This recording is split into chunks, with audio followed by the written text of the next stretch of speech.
నాకే ఎందుకు ఈ శ్రమ అనకండి, నాకే ఎందుకు ఈ బాధ అనకండి, నాకే ఎందుకు ఈ పోరాటము, నాకెందుకు ఈ శోధన, నాకే ఎందుకు ఇబ్బంది అని అనుకుంటున్నారా?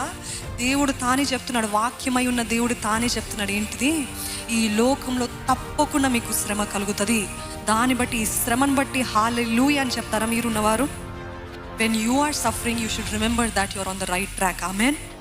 ఆయన మార్గంలో ఉన్నారని నమ్మండి. నీతిమంతులుగా ఉండి శ్రమ పడుతున్నారంటే బీ గ్లాడ్ అండ్ రిజాయిస్. ఎందుకంటే ఆయన మార్గంలో ఉన్నారు. లోకంలో ఉన్న ప్రతి ఒక్కరికి కాదు, లోకంలో ఉన్నవారు విశ్వాసులు అనబడే వారికి నా యందు మీకు సమాధానము కలుగునట్లు ఈ మాటలు మీతో చెప్తున్నాను.